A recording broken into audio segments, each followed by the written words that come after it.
In this course, you will improve your command line skills, your Linux skills, and your hacker skills. This course is a walkthrough of the Bandit Wargame from OverTheWire.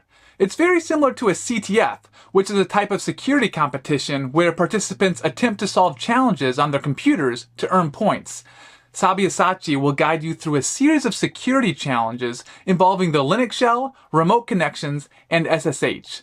Consider trying to solve each challenge yourself first. Today we are going to see the walkthrough of this Bandit Over-the-Wire wargame. So in the internet I came across this particular website that is Over-the-Wire, and they were having certain challenges out there. So if I take you to this Over-the-Wire main website, so we have got several wargames that we will surely in the next videos I'll be covering. So today I'll be covering about this bandit, and what I found in this particular challenges or in this particular game, which is a kind of a CTF thing, that we will be receiving flags in each and every stages of this game. And this particular game or this particular war game is very good for the newbies or for the people who are just starting out and are not so much familiar with the Linux terminal. So if you actually play this game, you will be much more efficient, or your skills in using the Linux terminal will increase. So today we are going to learn Linux by solving this particular challenges and this particular challenge war games. So I am assuming that you are having some basic idea, some basic knowledge of the Linux terminal commands, like what is mkdir, what is ls, what is rm, what is cat, what is nano, all these things. So let's get ahead and let's start solving the challenges one by one. So first, what I'll do is I'm inside my folder OTW, and I'm gonna make a directory known as bandit. So let me get inside it, and level 0 says that the goal for this level is for you to log into the game using SSH. So we are gonna use SSH, but I will be using SSH pass -p, and here goes the password and SSH. And they have said that the host to which you need to connect is bandit.labs.overthewire.org. So bandit.labs.overthewire.org, and the username is bandit0. So the username is bandit0, and the port is, the password is bandit0, and once you log in, go to level 1, the port is 220, so -p 220, because SSH runs by default on port 22. So this is all about it. And before that, they have said that the password is bandit0. So what I'm going to do is I'm going to write bandit0 and save it on a file named 0, and I'm going to do some command substitution over here, and I'm going to write cat 0. So basically what I'm doing is I am making a file called as 0, and inside that file the password of every level will be stored. Like I'll be making different files, and on different files level of the password will be stored, and I'm using SSH pass. I'm providing the password using command substitution. So cat 0 will give us output as bandit0, and bandit0 will be supplied to this switch -p, which stands for password in SSH pass, and then we are telling SSH to connect to this particular host as the user bandit0 in the port 220. So let's hit enter and let's solve bandit. So let's go to the next level. They say that the password for the next level is stored in a file called readme. So clear ls, we got a readme file over here, and if I do cat readme, hit enter, we get the password for the next level out there. They say use this password to log into bandit1 using SSH. Whenever you find a password for a level, use SSH to log into that level and continue the game. So for them, it is that in each level we will be getting the password as the flag, and that password will help us to log into the next level. So this is the password of bandit1. So let's exit and echo the password to 1, and let's use SSH pass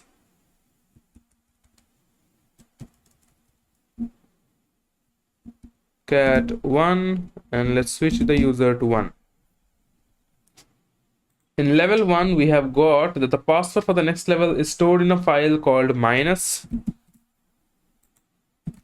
Let's go ahead and let's see. We have got a file called as minus, so it's a special character file. So to see the special character file, we have to use a syntax that is /minus and hit enter, and we will be able to see this particular file. If I do not use this / thing, and if I simply give minus, so this means that bash is taking this, that I will be giving some character which will be treated as some kind of switch for the cat command.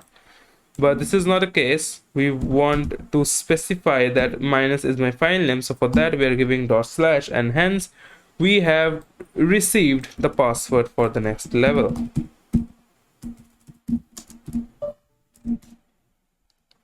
Level 2, let's save that and let's switch to Bandit 2. They say that the password for the next level is stored in a file spaces in the file name located in the home directory. So if you wonder that these are 4 separated files, then you are probably wrong, because if I do ls-la, you can see it's a continuous file, like it is a single file having spaces in its file name. So the way we can write is, that is cat spaces / space in this file name. This is the actual way how we write or how we include space in the script. This is known as escape sequence, and we will simply copy it. And if I do not give this /, what will happen is, if I give it like this, this will be treated as 4 separate file names. So cat spaces, cat in, cat this, and cat file name. This will be treated like this manner. But we do not want that. We want to specify, or we want to say to the bash script that include this particular spaces into a single file. So the way we say that, by including this /.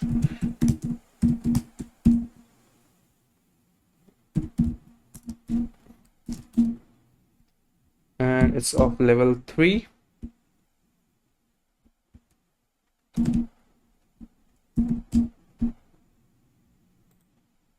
So in level 3, the password for the next level is stored in a hidden file in the in here directory.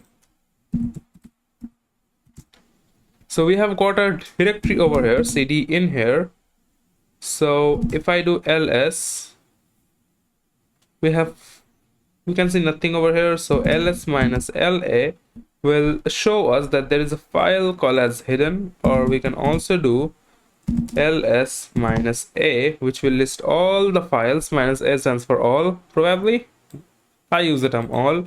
So .hidden, so I'll be using cat.hidden, and simply we will be receiving the file, or receiving the flag, which is the password for the next level. Oops.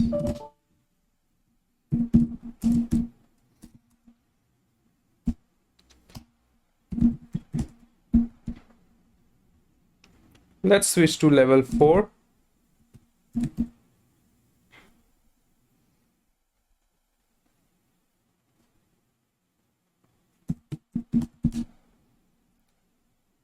Level 4 states that the password for the next level is stored in a human readable file in the in here directory. Okay, so cd in here ls, we have got several files. So cat -file 00. Okay, I did a mistake. I have to specify /file 00 because it is starting with a special character, which I said in my first challenge. So we have got some content which I do not need to see. They say it is present in a human readable file, so we have to check for the file type, and the way we do it using the file command. So file, then /file 00. So they will say that it's an open PJP public key. we can say 01, it's a data file, 02, it's a data file, and likewise we can go till 09 to see which type of file all the files are. But this is a kind of monotonous work, so what I'm going to do is I'm going to use a bash script by using a for loop. So for I in, then using a command substitution ls do file dot slash $i done. So what this is going to do is I is a variable, so I in ls will list all these files, and on each iteration every file name will be stored inside this variable I, and I am saying that on each iteration do file dot slash file name. So this will result in giving us all the file types for each and every file present in the current directory. So we can see that file 7 is of ASCII text. If you don't know what ASCII stands for American Standard Code for Information Interchange. Let me cat it out. Cat file, minus file 07, and we have received the password for our next level.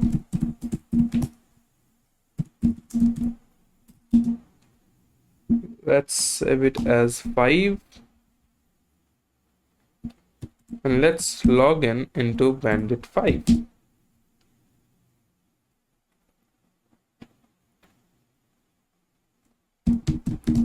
This game is easy till now, and let's see what we can see in the next level. Bandit level 5 says that the password for the next level is stored somewhere under the in here directory. So let's go to in here directory. We have got several folders out here. So let me do ls-r to get a recursive view of what files are present inside each folder. R means recursive. So I'm going to list all the files recursively. So there are tons of files over here. I'm going to do ls-r l. Hopefully that will work. And yes, this is showing us the data of each and every file. And the more better way, if I do ls-arl or alr, whatsoever you write, a stands for all, l stands for a detailed list, and r stands for recursively, I'll get to say all the hidden files, all the folders, each and everything. And they say that we have to find for the file which is human readable, 1033 bytes inside, then it is not executable at all. So one thing we can do is, this is the file size, these are the file size, so we can manually go and search for the file size 1033 byte and manually go ahead and run the file command to see whether it is human readable or not. But we do not have to do so much of thing, but there is a tool called as find. So find dot means search in the current directory. So find the command, I'm telling find to search in the current directory, which is human readable, whose size is 1033 bytes. C is a suffix that we need to give in find command, which states that C stands for bytes. So 1033 bytes, and it is not executable. So not operator and executable. So this is the whole command. Let me explain you the thing. Find dot means search in the current directory and search for a file which is human readable, whose size is 1033c. C is a suffix that we use to represent byte, and which is not executable. So not is an operator, and we are stating executable, so it is not executable. And if I hit enter, I'll be getting the file name right over here. And if I simply do cat, we can see, or we will be getting the password for our next level.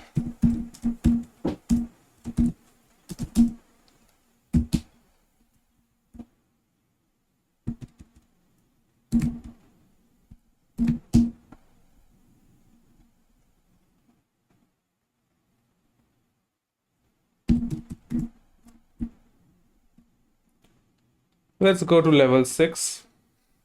Level 6 says that the password for the next level is stored somewhere on the server. So find / because it is stored somewhere on the server. Slash means search on the parent directory or in the root directory, and has all the following properties. Let's see what the following properties. First property is owned by user bandit7, so minus user bandit7.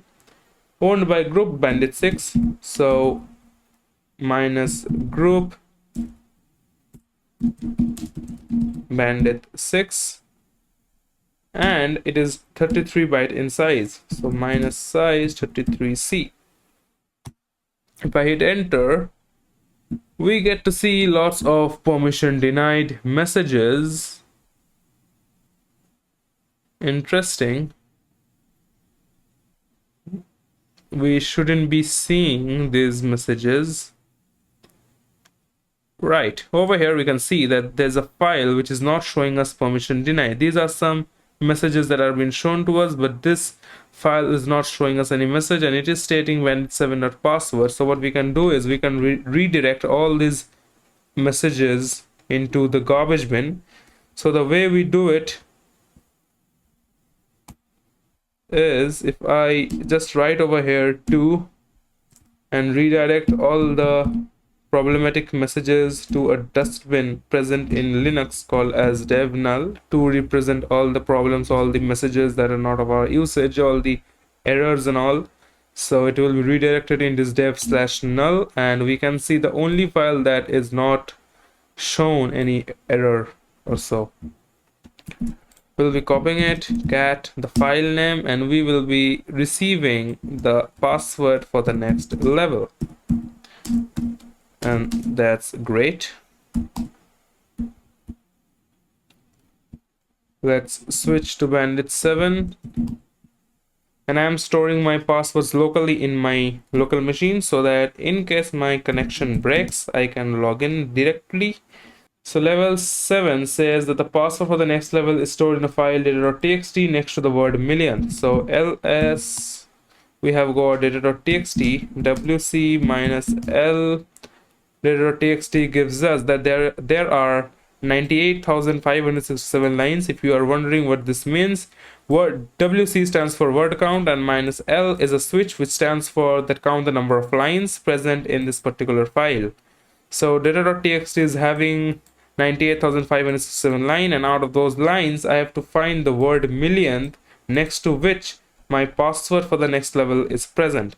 So I'll be doing cat data.txt, and I will be redirecting its output, or I'll be sending its output to a tool called as grep, which is pre-installed in Linux shell. So grep and search for the word millionth. So if I do so, grep will take the output of cat data.txt and will search for the word millionth in that output, and we have received the password as stated. It is next to the word millionth. So let's exit out of it and let's do echo 8, and let's switch to user 8. grep is actually used to search a word. And let's see what's level 8 has for us. The password for the next level is stored in a file data.txt and is the only line of text that occurs only once. Alright. So probably there's data.txt and wc minus l data.txt. There are only 1001 line. So if I dare to do cat data.txt, my whole terminal will be full of text. And these are all the random passwords which they have said that has been repeated several number of times. So beforehand, what I'll do is I'll be sorting them in ascending order. So sort. So this is sorted, and we can see that each password or each string has been repeated several number of times. So I do not want repeated text, I want unique text. So unique. So only these text will be shown to me that are unique, and their repeated strings will not be shown. But I want to know how many times these, or how many times each string has been repeated.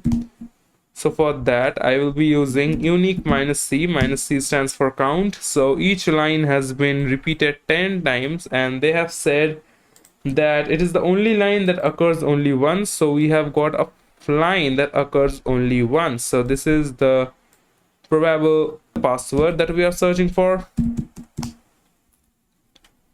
And one more thing we can do is we can use grep -v10. -v is stands for, actually grep is used to search for a particular word from a file. -v is used to tell grep that do not search for that word and give us the output except that word. So I will be getting the output except the word 10 that is not present. So if I do not use this grep command, so what I'll be getting that all the files, all the strings having the number or the string 10 in them. But if I use -v, I'll not be getting all this, and I'll be getting only the line that is not containing any 10. So this is the line. So that's great. Let's save it in 9. And let's log in to Bandit 9 and let's see what do we have in level 9.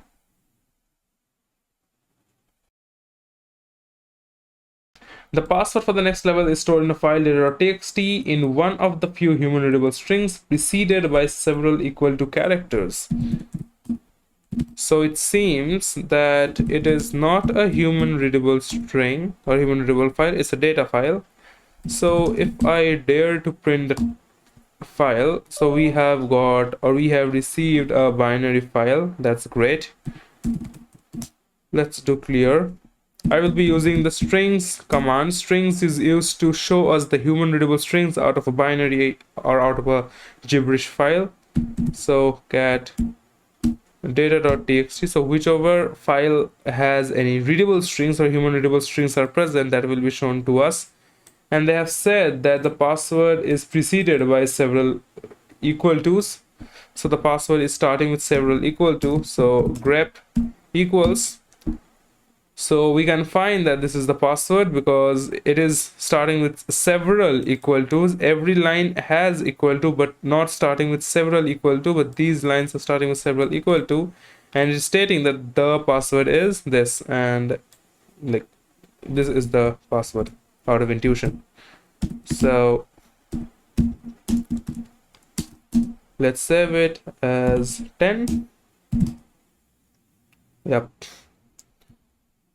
Let's use SSH pass once again. Let's switch the user from Bandit 9 to Bandit 10 and quickly see what's present for us in Bandit level 10. The password for the next level is stored in the file data.txt, which contains base64 encoded data. Okay, so it's encoded data that we have received. That is base64. I have done a mistake. Cat data.txt. So it is a base64 encoded data, and the way you can recognize that it is ending with 2 equal to's. So not an issue, cat data.txt, and we will be sending the output to a tool called as base64, which is installed by default, and -d for decode, and we will be receiving the password. base64 is already installed in Linux shell, especially in Ubuntu. You can already get it. I don't know about other Linux distros. So let's save it, paste it in 11. And if you're wondering how I know all these commands and all, of course I have been using Linux for so many years, but the way you can remember all the switch is number one, practice, and number two, by visiting their manual and by seeing what are the switches and what else you can do with that command. If you're not aware how to do that, let me show you. So let's first go to Bandit 11 and let us see what is there. The password for the next level is stored in a file data.txt where all lowercase and uppercase letters have been rotated by 13 position.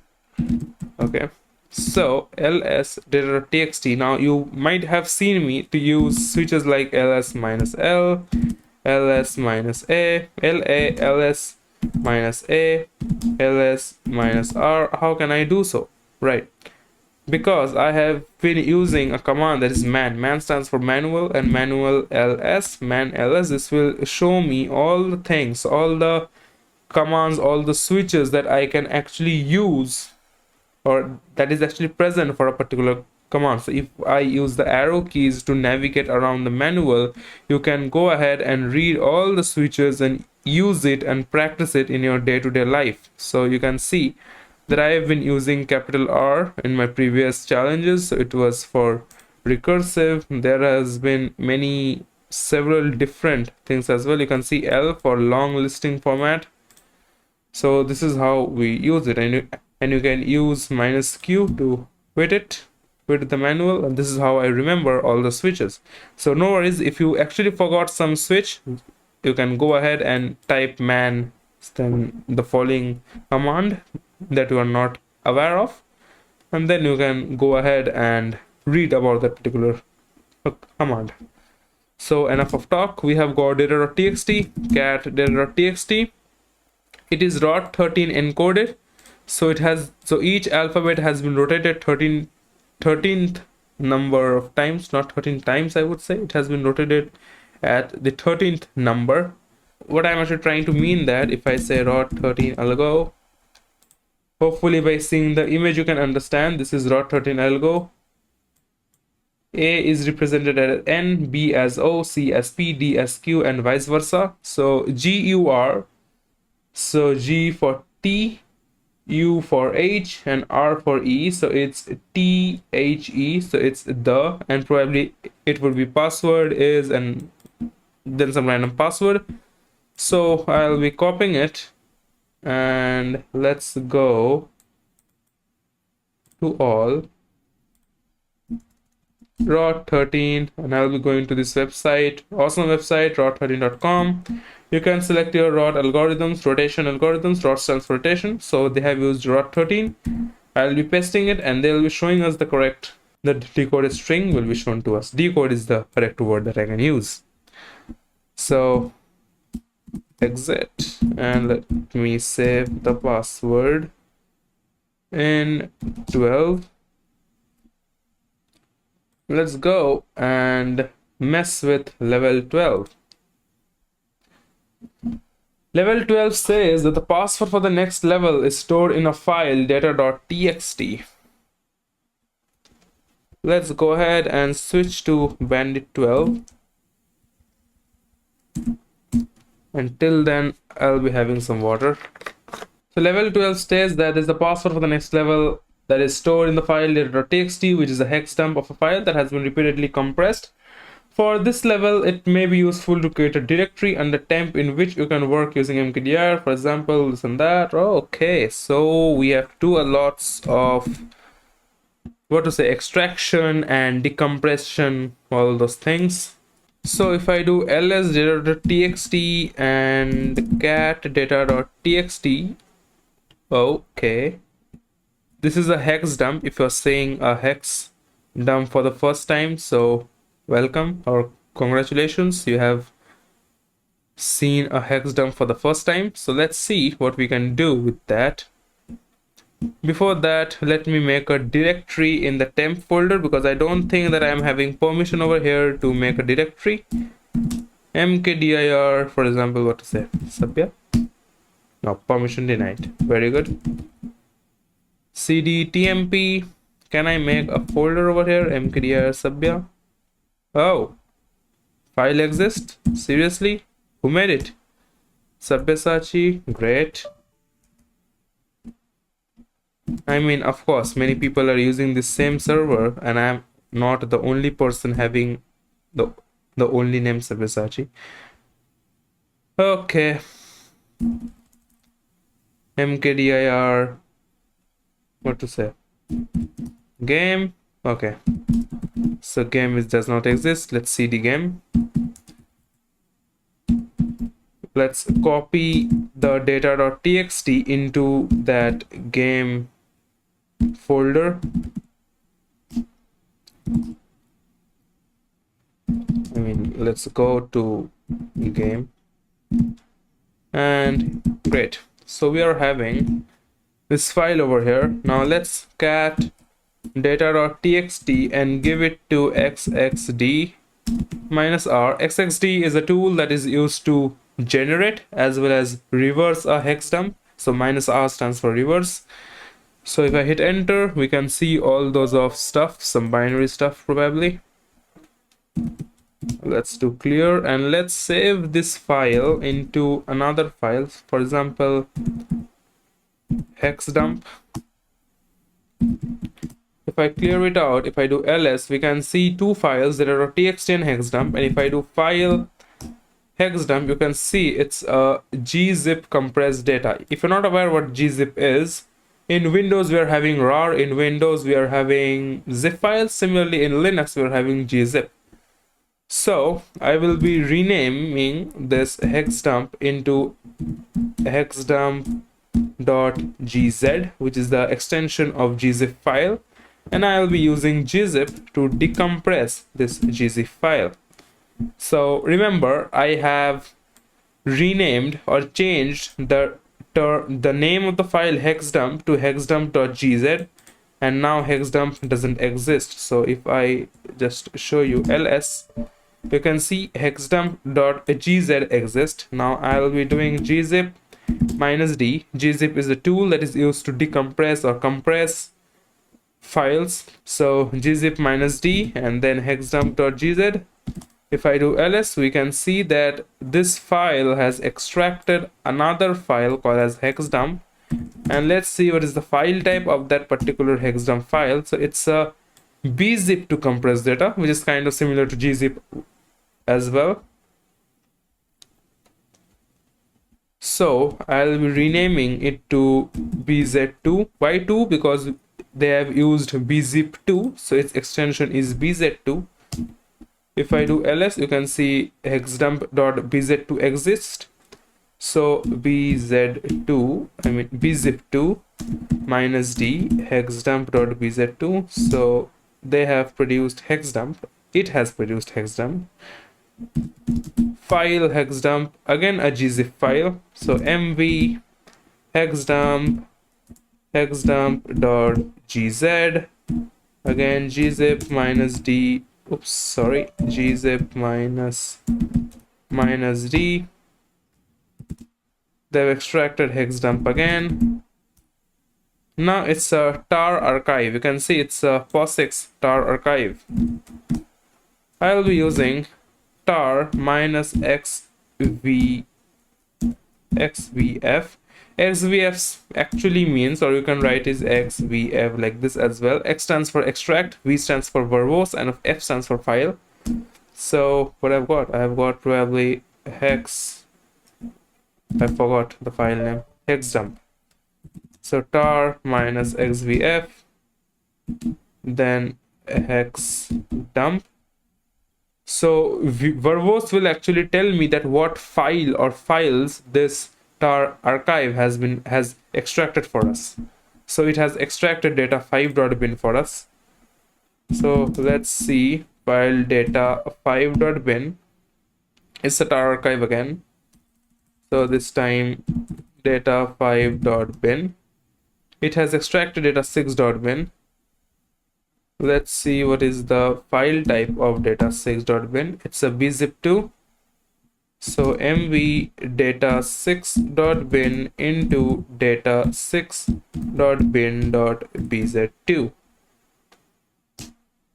If you can understand what I'm doing, I am actually renaming the extracted output. Since it's a bzip to compress data, I have just changed the extension and bzip2 -d, and then it has extracted for us data 6.bin once again.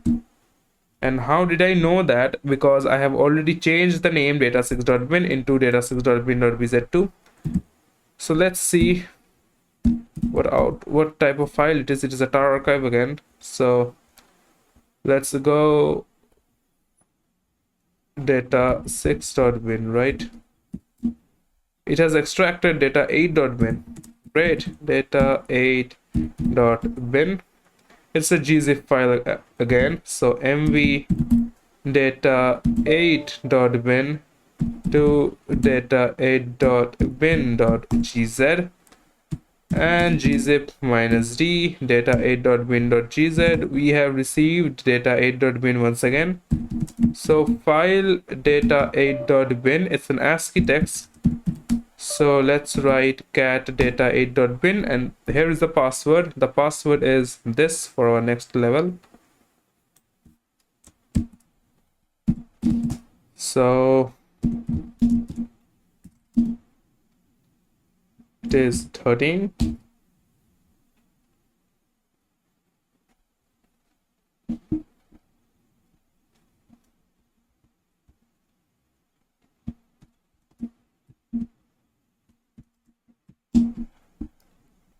In level 13, we have got the password for the next level is stored in etc bandit pass bandit 14 and can only be read by user bandit 14. For this level, you do not get the next password, but you get a private SSH key that can be used to log in the next level. Great. Let's see. So we have got SSH key.private. Okay.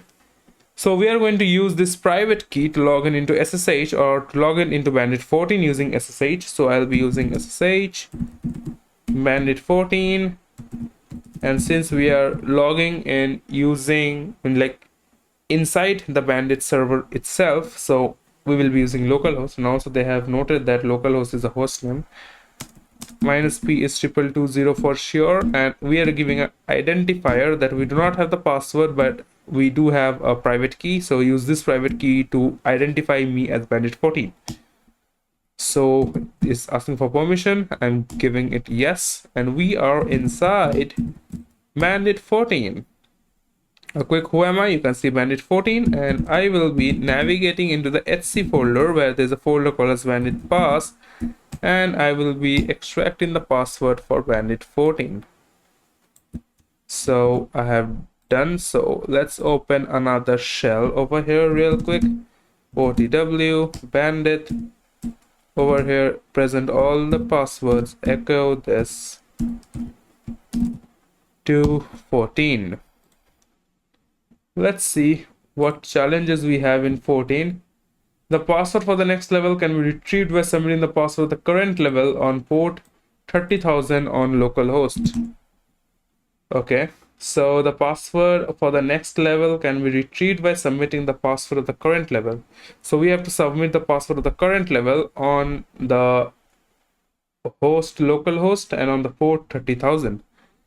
So we will be using netcat for that. Netcat is a Swiss Army tool, which is used to make a TCP UDP connection between systems, and also used to listen for ports.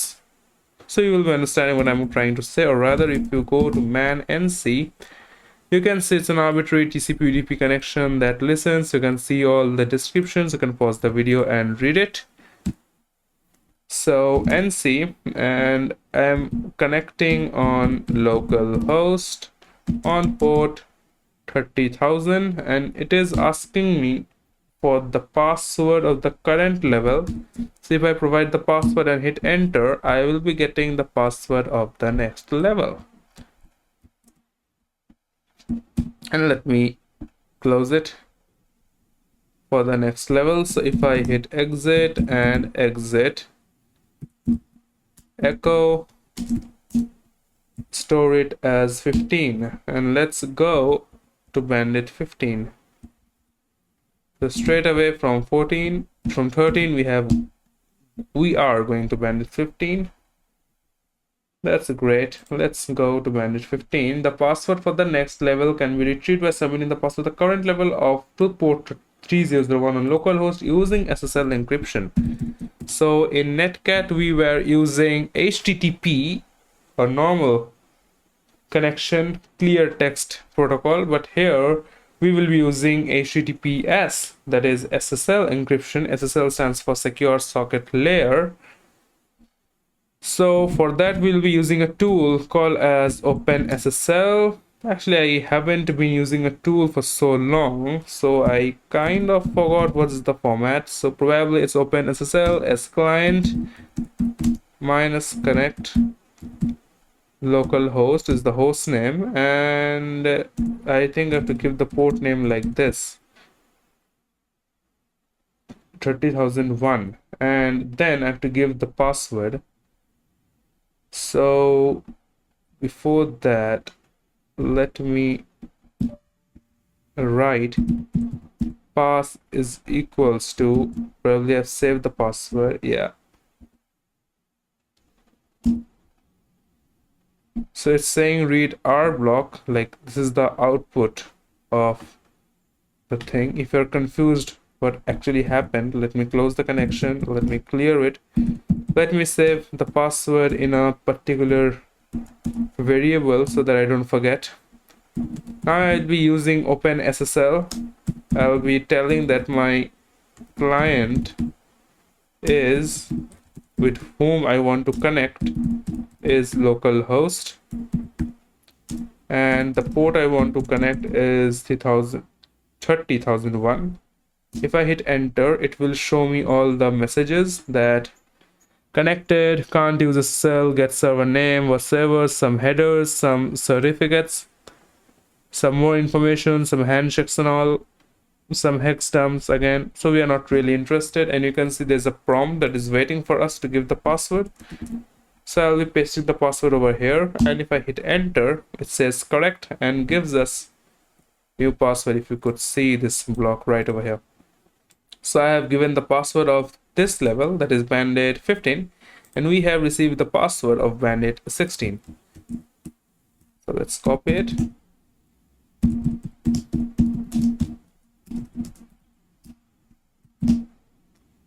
Great. Let's connect to Bandit 16 real quick.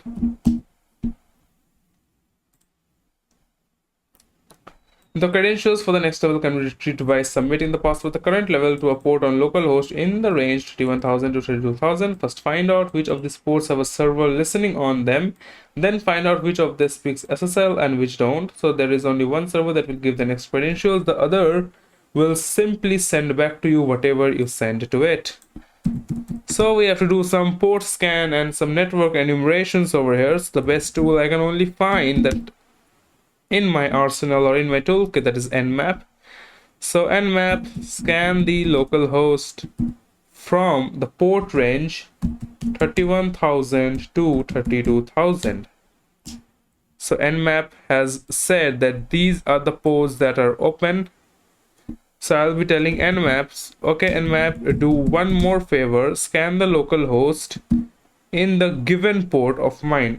Only scan localhost on the given port, that is 31046, 31518, 31691, 31790, and 31960. So do not search anything beyond this mentioned port because you will be taking much more time. So I have specified only the ports that you gonna scan for, and I want to know the service versions of each and every port. Each and every port is running some services, so I want to know all the service versions, and the time that you are going to use is 4. So the greater the number, the greater speed it is going to reach. So it is like in Nmap, I am probably not sure, the T value is ranging from 0 to 5. So 0 is slow and 5 is fastest.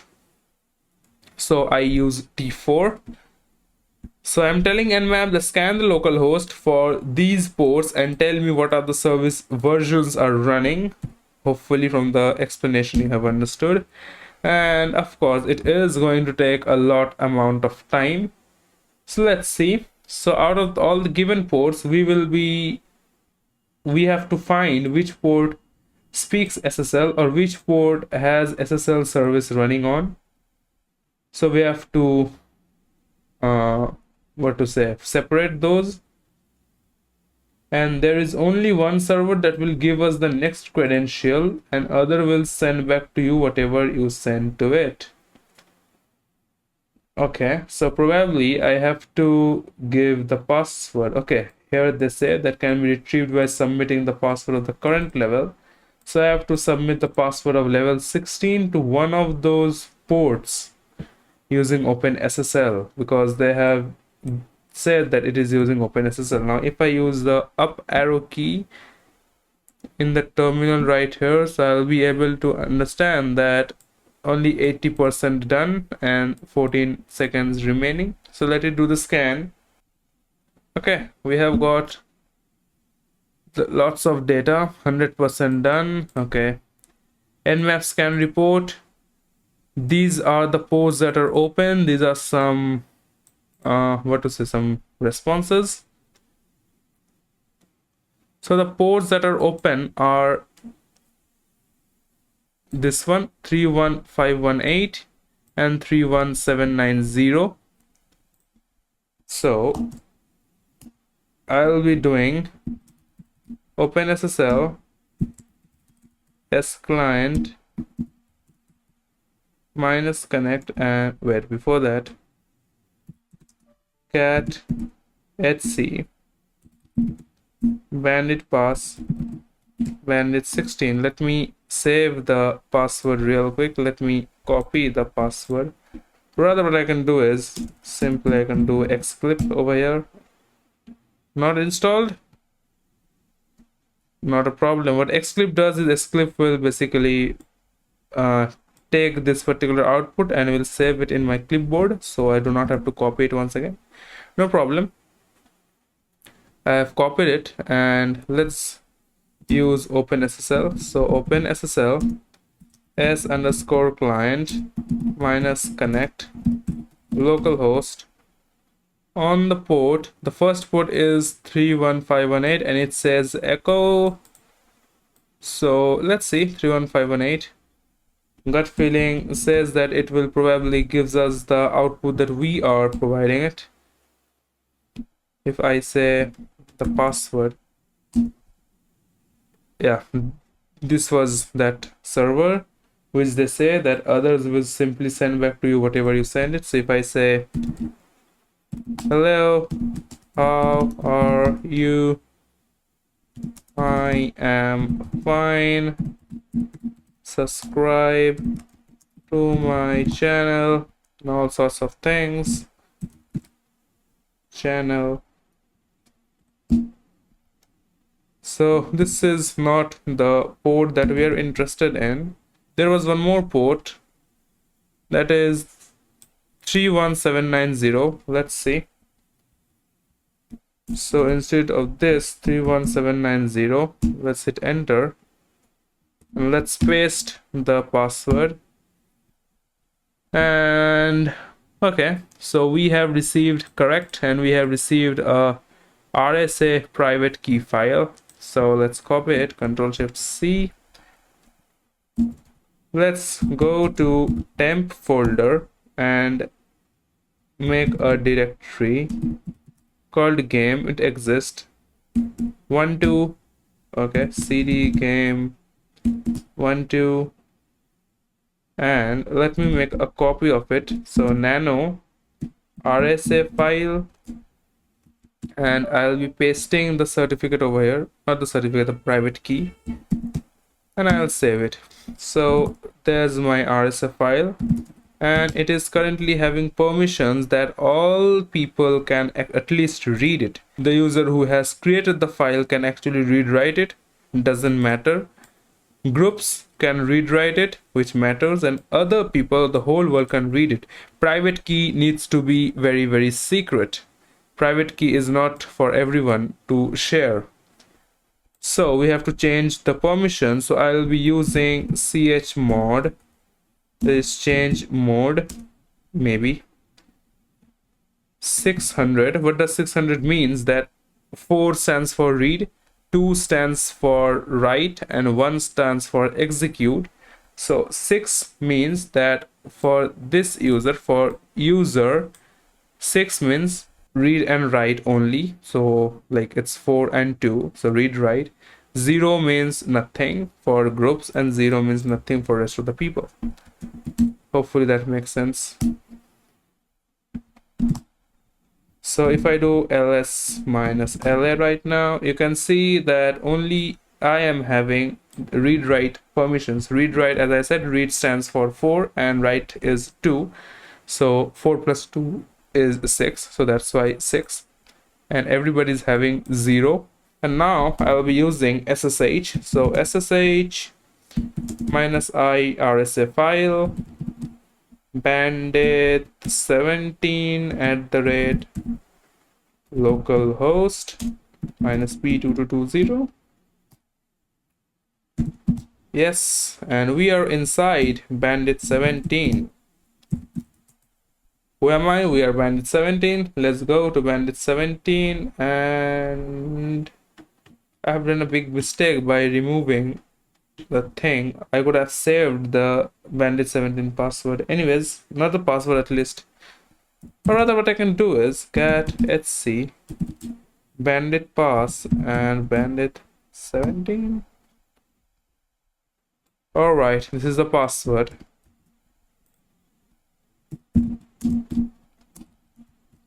In case my connection is lost, I can actually log in into Bandit 7 using this password.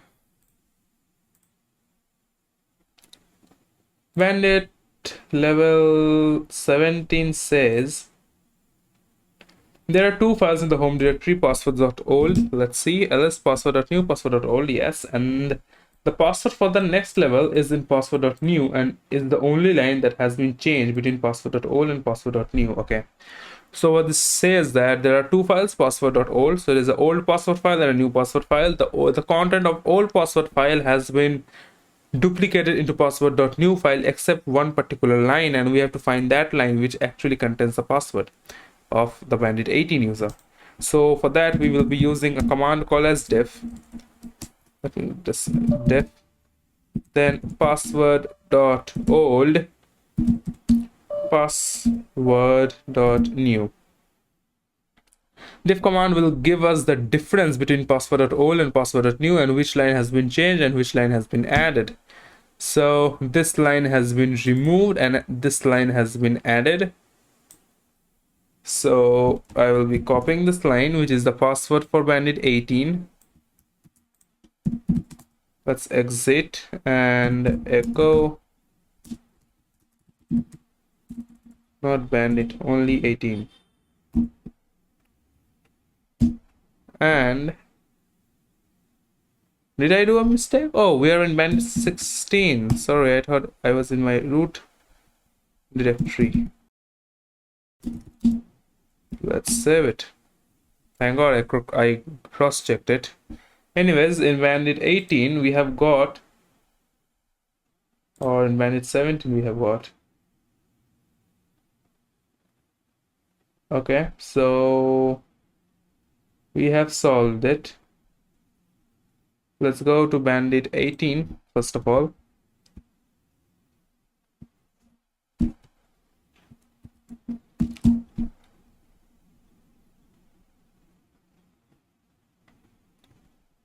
Okay, so whenever we're trying to log in, it says bye-bye, connection to bandit.labs.overthewire.org is closed.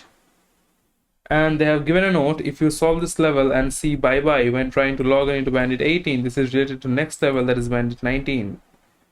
So of course we're gonna go to level 18. The password for the next level is stored in a file readme in the home directory. Unfortunately, someone has modified the .bashrc file to log you out when you log in with SSH.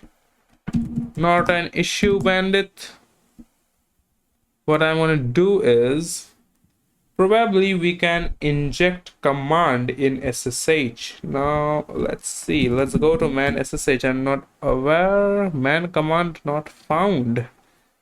Let's go to SSH tech help, and here we can see command argument. It is specified inside these braces, not braces, these brackets. So probably what I can do is SSH pass, and then I can simply write over here ls, and that would probably do the job. Yes, it has showed readme. If I do cat readme over here, so if we give commands like this, we have received the password over here. That's great. So this is how we can inject command. Not inject command, this is not a vulnerability anyways. This is a intentionally feature that has been added, that whenever connection is made we can run the commands real quick. So ls gave us the content and cat readme gave us this. Let's do some more fun. Just like this, let's do ls minus la, ls minus la,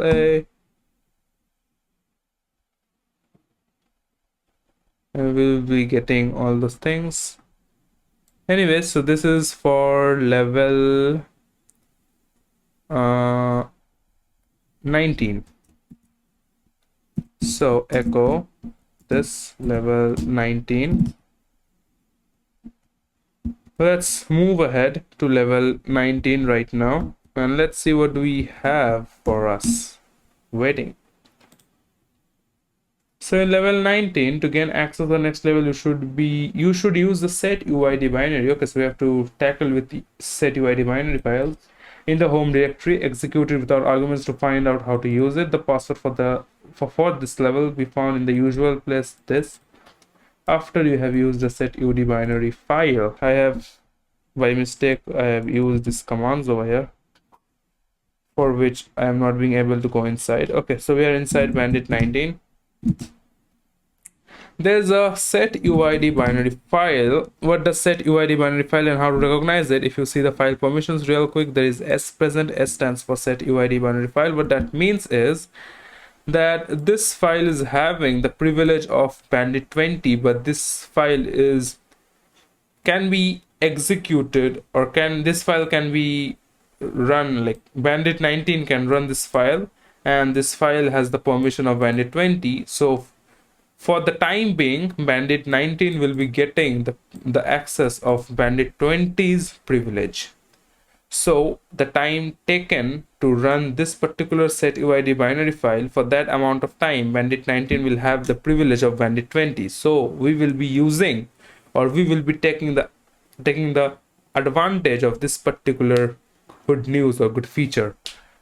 So it's a binary file. So I'll be using /bandit20 do, hit enter, and it says run a command as another user, and it says ID.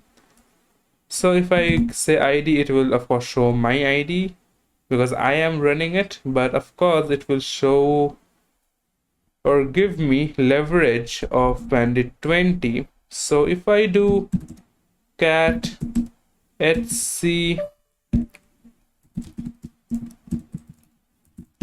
bandit pass bandit 20, now since Bandit 19 is actually seeing the content of Bandit 20, so this is not actually permitted, but since I am watching the content or seeing the content of Bandit 20 using the binary file, so I'll be getting the privilege of Bandit 20, and hence I can it's a spelling mistake, and hence I can actually view the content of Bandit 20. So this is the password. What I have did is I've given an underscore over here, rather I have to give a slash. So this is the password of Bandit 20.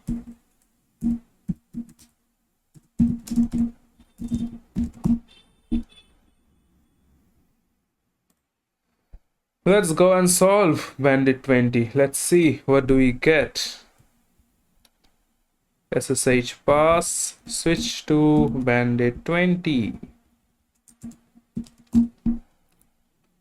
There is a set UID binary file in the home directory that does the following. It makes a connection to the localhost on the port you specify as a command line argument. It then reads a line of a text from the connection and compares it to the password of the previous level. If the password is correct, it will transmit the password for the next level, Bandit 21. Okay, so I have understood what I have to do. Let me make you understand what I have to do. But before that, I have to open another terminal over here, another instance of my Linux shell, and I have to SSH into Bandit 20 once again.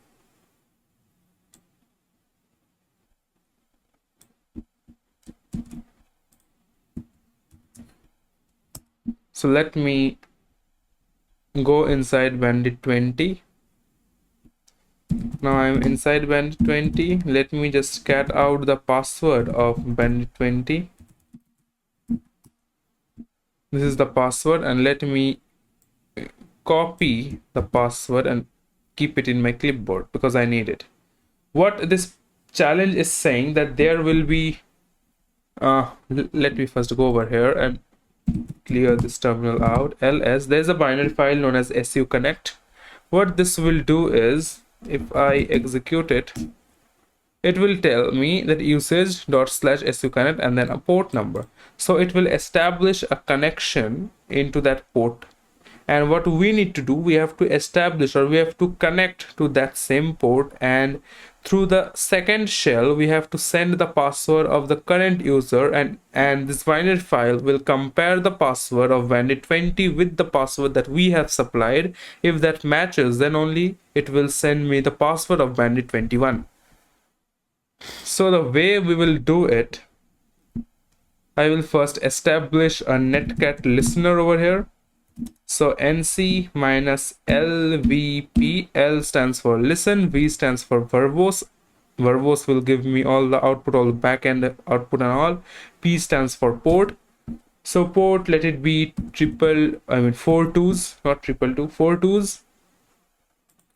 And over here, first let me start the connection. Let me start the instance. So it says listening on port 2222 So .su connect, so it will establish a connection on 2222, and whatever will happen on this particular port, we can see this on this netcat listener just over here. If I hit enter, you can see the there's a prompt right over here, and it says connection received on localhost 44064. Now I have to paste the password over here. And if I hit enter, it gives us a new password. But over here, it says read the password that we have supplied.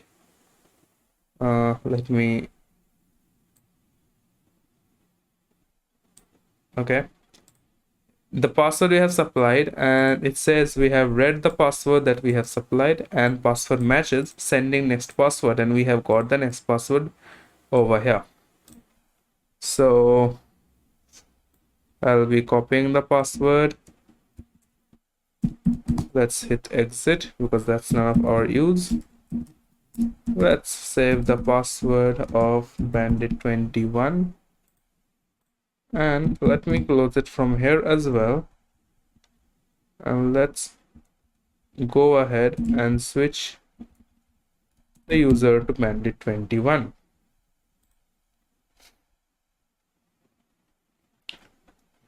A program is running automatically at regular intervals from cron. Okay, so we are having, or we have to deal with cron jobs. Again, if you're not sure what cron jobs means, cron is a time scheduler kind of thing. That means if we have something to do at this amount of time and you want to do it automatically, you can set a cron job. It's time of a, you can say it's a time-based job scheduler. Look into etccron.d for the configuration and see what command is being executed. Okay, we will be having fun with cron jobs. Let's see. ls, of course we find nothing, so let's go to etc and cron.d folder. ls, we find lots of jobs over here, but we are interested in bandit 22 that is running right over here. So if I do ls minus la, cron job bandit 22 is a file which I can understand by seeing that it is preceded with minus or a hyphen, which states that it's a file. So I'll do cat, then cron job bandit 22, hit enter. It says @reboot bandit 22. This particular file, actually this particular shell file is getting executed, and it is getting executed at each and every hour, minute, days, month, like that. So star means wildcard if you don't know. So let us go ahead into this directory real quick just to see what is actually happening, or rather what we can do is we can cat out the content, probably Control-Shift-C. There's a bash file. It says chmod 644 temp, and this file cat etc bandit pass bandit22 and redirects it to this file. So what we can understand is, first it is changing the permission of this particular folder, and then it is saving the password into this particular folder. So we can go ahead and we can go inside this particular folder, hit enter. It says it's not a direct, okay, it's a file, I guess. Is it a file? Yes, it's a file. Trying to cat this file, and we have got the password over here. So this is a file inside temp folder which it has created. If you are confused what I have actually done, let me solve the solution for you once again. So there's a cron job bandit22. We are interested in getting the password of bandit22, and let's ignore this 23, 24 and all those things.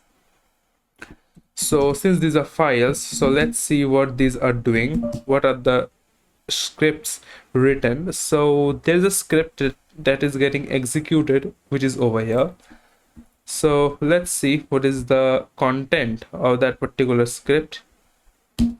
So that is a shell script which you can see over here, that hashtag or shebang, and then exclamation mark, then /bin/bash.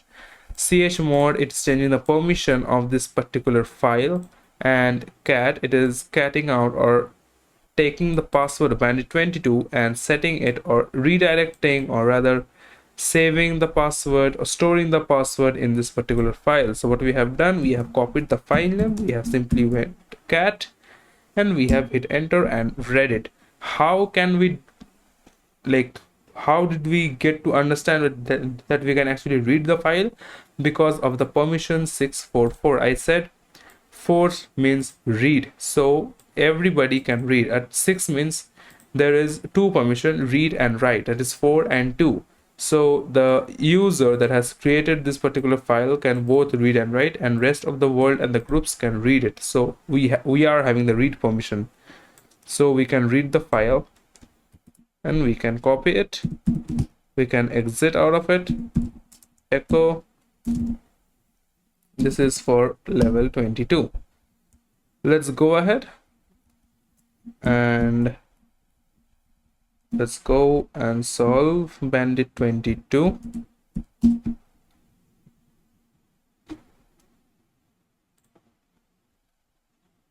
It says that a program is running automatically at regular intervals from cron, the time-based job scheduler. Look in etccron.d for the configuration and see what command is being executed. Look at the shell script written by other people is a very useful skill. The script for this level is intentionally made easy to read. If you are having problem understanding what it does, try executing it to see the debug information it prints. So let's go to first etccron.d, and since we are logged in as bandit22, so we are interested in bandit23. So cat cron job bandit23, and we can see the shell script that is being executed is this. So let's copy it, let's cat it.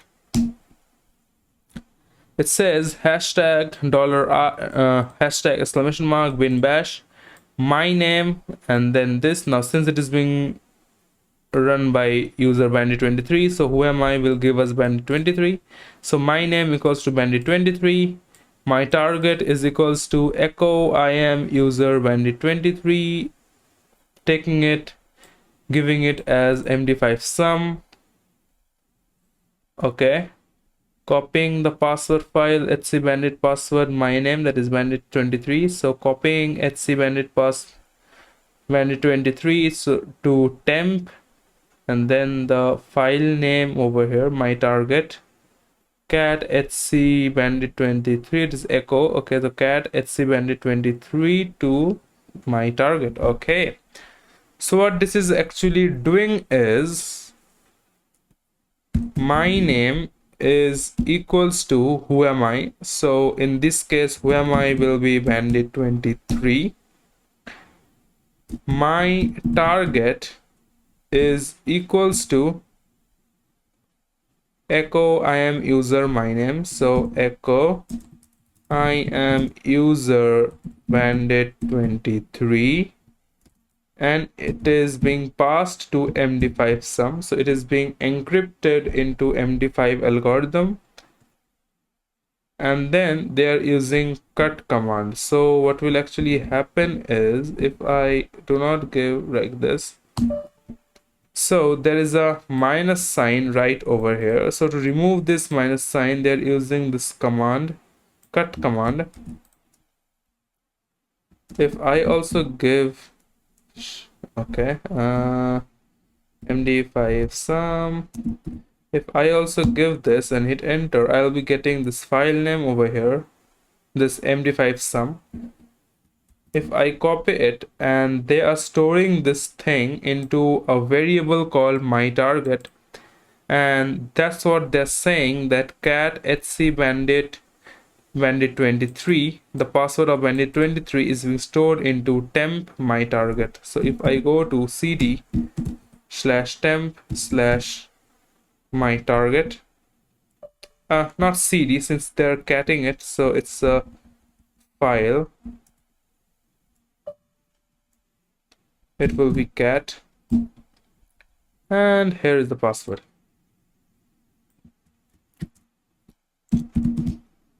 So let's save the password real quick, and this is for 23. Great.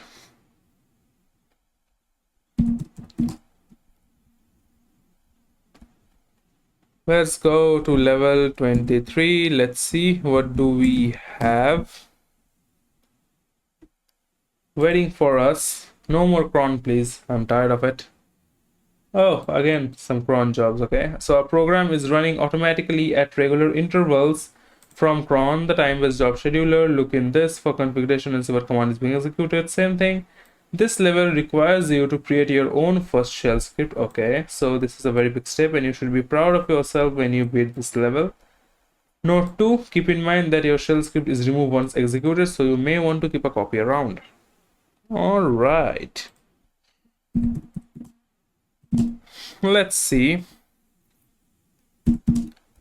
cd etc/cron.d. This is the folder where all the cron jobs are listed, and we are interested in bandit24 since we are logged in as bandit23. So cat cron jobs bandit24, and the shell script that is being executed is this. Let's read the shell script, and it says again bandit24. It is going inside var spool my name and foo. My name will be of course that bandit24.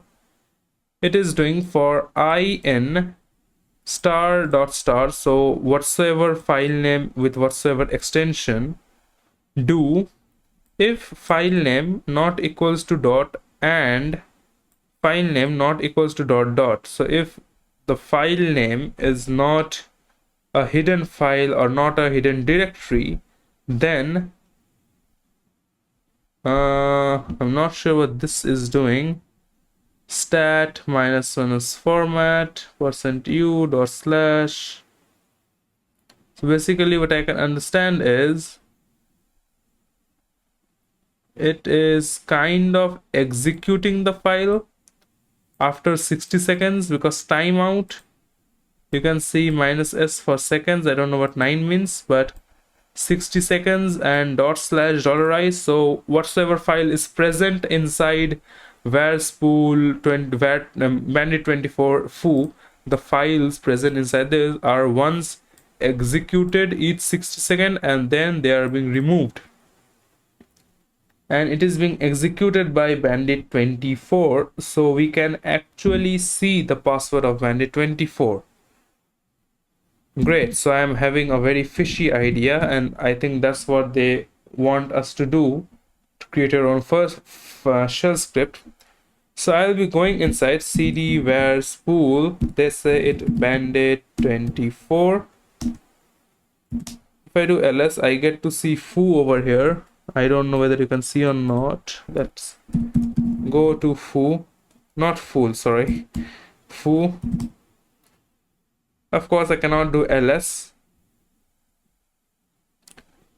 I need to make a file, so let's do nano, and suppose the file is give me pass.sh, and inside that I have to write hashtag shebang $/bin/bash just to know that we are writing a bash file, and I will be redirecting cat etc bandit pass/bandit24 password to temp. I might have trouble doing this because I'm not having any folder created by default. So what can happen is, if I close it right now, and before actually making the file, let me go to the temp folder and make a directory so that I can receive the password. So mkdir game 255 cd game 255 whatsoever, and now I'll be going to this where spool bandit 24 foo, and then I'll be making a script over here pass.sh, and then I'll be writing /bin/bash cat etc, then bandit pass, and I do not have so much of time because it is going to execute every 60 seconds, bandit 24, and save it inside a temp folder inside game 255 as a file name pass_received, and the spelling is wrong, which we shouldn't be caring about. Control X, Y, and before hitting enter the file name is pass.sh, so chmod 777 pass.sh, at least give me this time,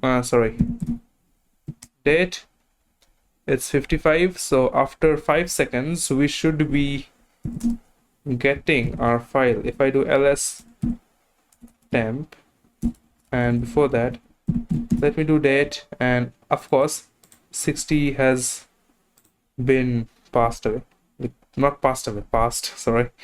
And if I go to ls over here real quick, temp game 255, we have got nothing. That's weird. Probably we were late. Am I having the pass.sh again? It's 46 over here. Are we having this file pass.sh? No, we don't. Or rather we have, I don't know, nano pass.sh. We do not have that, so I have to make it once again. And please cat etc/pass/bandit24, redirect it to temp game 255 under name pass received,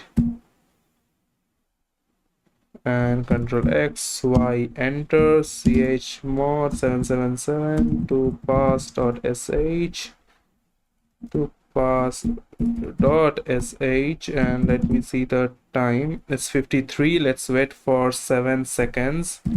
Till then, let's go to temp and game 255. We have nothing current over here, so we have nothing. That's pretty strange.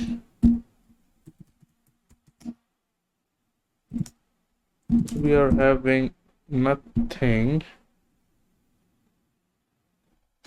According to it, it should be executed, and we have given execution permission as 777. This should have been deleted after executing, but I don't know why it is not getting executed. Rather, if I go to cat etc bandit pass bandit 23, so I'll be getting the password. So let me keep a copy of it real quick. So what I can do is I can make a file over here. Before that, let me copy the whole thing. Nano pass.sh bin bash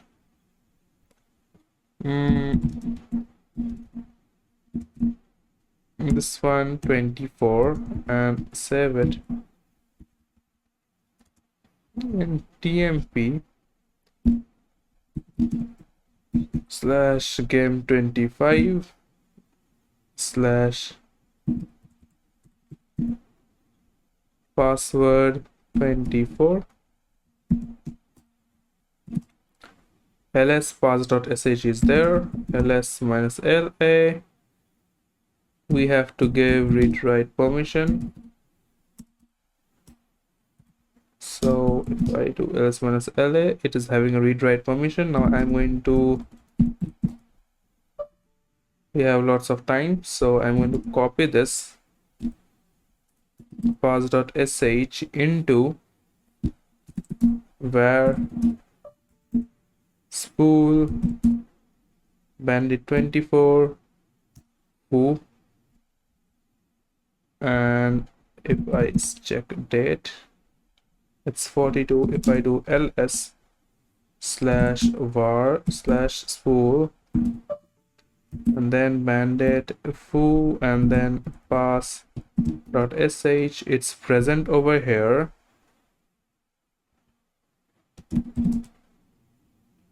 And it has already been executed, but for some reason we are not getting the file, and that's very strange. I don't know what's wrong with this. If I send the password file, the shell file once again, and if I do ls minus la, it is having read write permissions.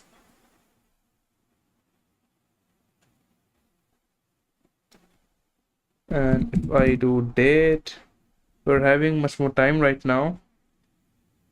So this should have been working. I'm not sure why it isn't. And it should be working.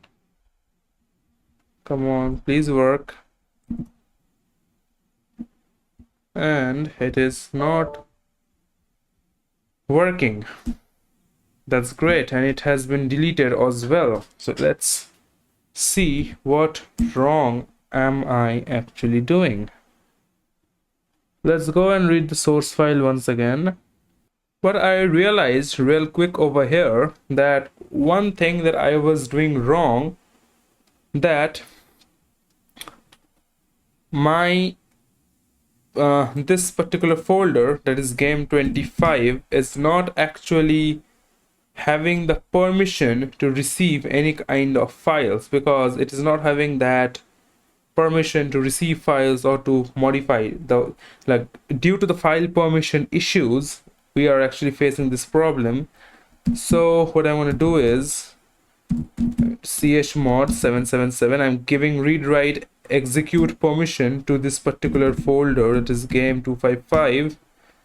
And then if I cd game 255, and then if I send this, what is that time? I don't know where that thing is. There it is. Copy, and before that, let me just see. Okay, we have already passed the time. cp pass.sh to where spool bandit 24 foo. If I send it over there, and if I do ls minus la, inside that pass.a is present in that spool folder, spool bandit 24 foo, so it's having read write execute, and probably this time we will be getting the file, and it's 37. Let's wait for this to become 60, then we might receive our password file. So if I give date, it's 54. Let's do ls. Nothing, nothing, nothing. And here we received our password 24 file. That's great. So due to those file permission issues, we were not being able to get the content. That means that script was actually sending the password 24 file, but we were not being able to receive it due to some file permission issues. So silly me, I was not aware of it.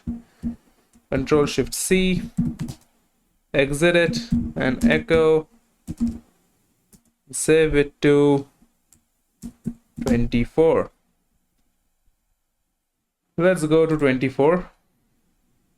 A daemon is listening on port 30,002 and will give you the password for Bandit 25 if given the password for Bandit 24 and a secret numeric 4-digit pin code. There is no way to retrieve the pin code, especially except by going through all of the 1000 combination called brute forcing. What does that even mean?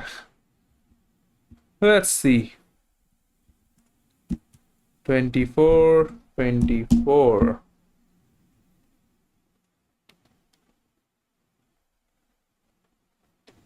ls, anything? Nope. Shall we go to hc cron.d? Anything? They say 25 underscore root. A daemon is listening on port 30,002. Okay. Alright. This is not related to cron, that I have understood. Let me clear it out. If I do nc and local host and try to connect on 30,002, I am a pin code checker for using Bandit 25. Please enter the password for us for user Bandit 24 and secret pin code on a single line separated by a space. That means if the password is, or rather if I give the password and 1111, oops, it is having a timing as well. What the hell? 1111, it says wrong, please enter the correct pin code. 1 2 3 4, wrong again. Okay, so we need to do a brute force. That's great. So the way we can do it, of course, by using for loop. So for I in 0000, it's a 4 combination to 9999, and do what I'm trying to do is do echo $i done, and I am not echo $i, I will be saying echo the password and then $i done, and whenever you will make the combinations, send it to nc on localhost at port 30,002 and do not echo this thing, it is much more hazardous. Echo me dollar this and actually perform this particular operations with dollar I. So what I have done is, let me make you understand real quick. For I in 000 to 9999, 4 zeros to 49, so it will make a combination of 0000, 0001, 0002, and so on till 9999, and on each iterations the value of the value will be stored in this variable I. So I have said do during each iterations it will show me the value of I, that is on first iteration to show me 000, 001 on second iteration, like that, and it need to perform an operation, give this the password and then $I. So $I means the value will be stored, and I'll be taking the whole output, and since I'm using a pipe operator, I'll be taking the whole output and sending it to NC localhost this. So what this will happen now is a magic. If I hit enter, it did not supply enough data. Did we fail? We shouldn't. What the hell is that? Well, what? Command not found. Great. That was what I was expecting. I can do echo, and then can I do, is it 50,002? A daemon is listening, localhost, let's hit enter. Oh, we got it. Failed, you did not supply enough data whatsoever. The password for the user bandit25 is this. Great. So let me just copy it. And why it was showing please you did not supply enough data, because this was being sent $I, so only the pin code was being sent, but this daemon needed two parameters, that is the password of the current level and then the pin code. So if I remove this thing, if I remove this $echo from here, and if I simply do like this, it will say please enter the correct pin code, try again, and then the password of the user 25 is this. Great.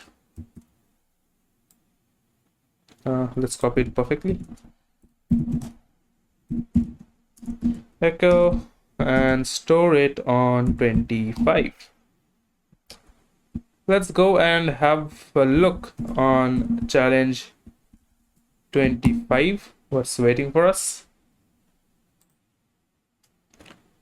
Logging into Bandit 26 from Bandit 25 should be fairly easy. The shell for Bandit 26 is not bin bash but something else. Find out what is it and how it works and how to break out of it. So we are in Bandit 25. ls bandit26.ssh key. So ssh -i, the identifier name. The username is bandit26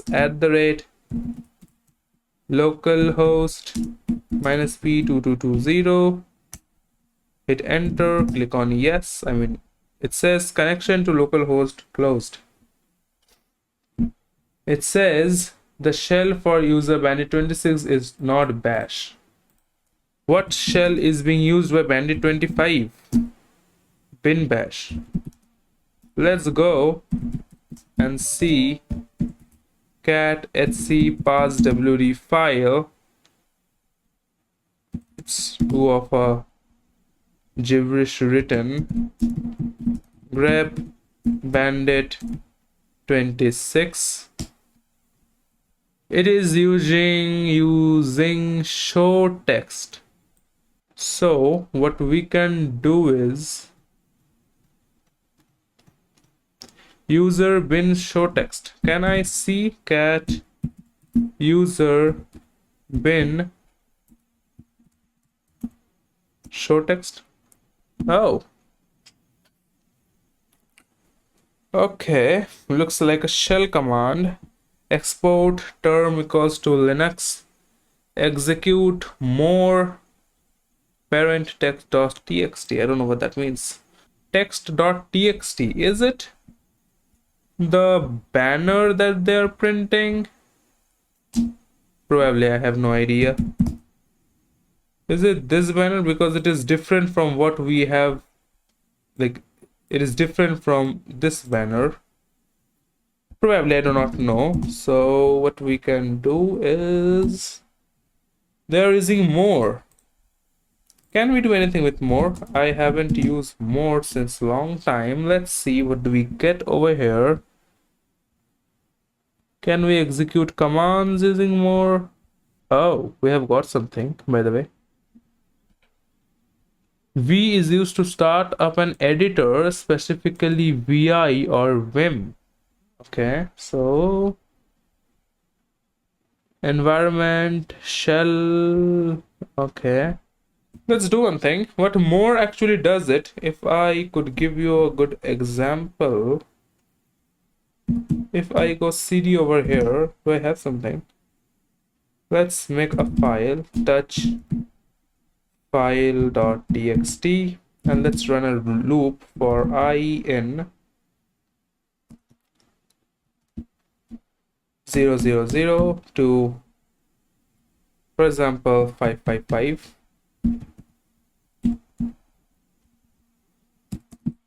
to echo $I in file.txt. Done.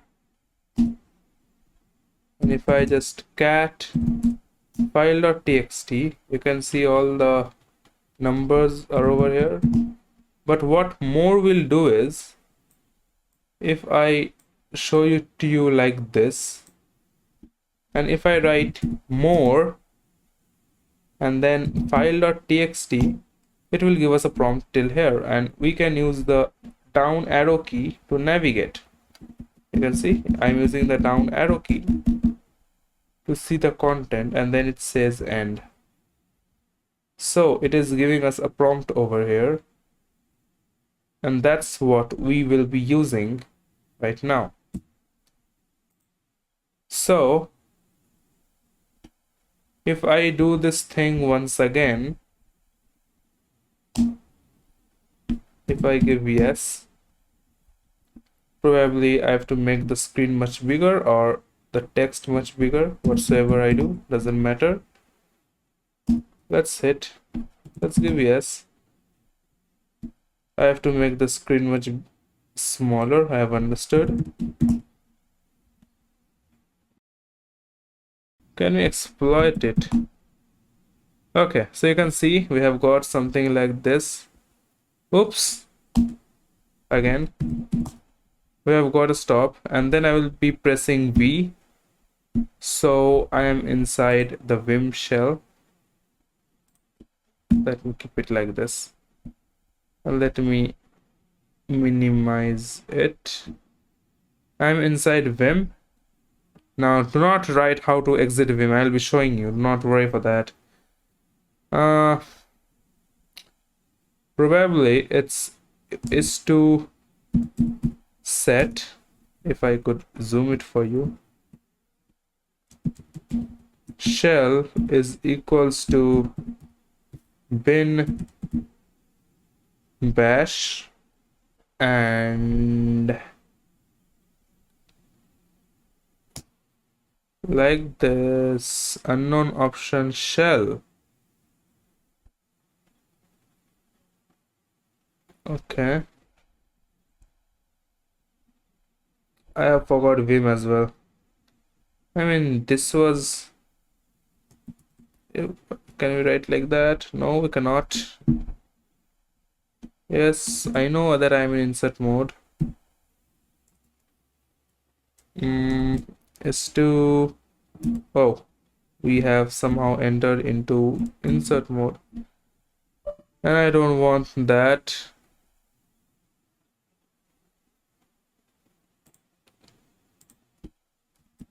how to exit Vim, or how to not exit Vim, how to take Vim out of insert mode. Hit escape. Okay, escape. Okay, so it is, and if I hit I, it is in insert mode. If I hit escape, it is in normal mode. Great. Actually, not Vim, it was VI. How to set variables in VI. Yeah, it was is to set.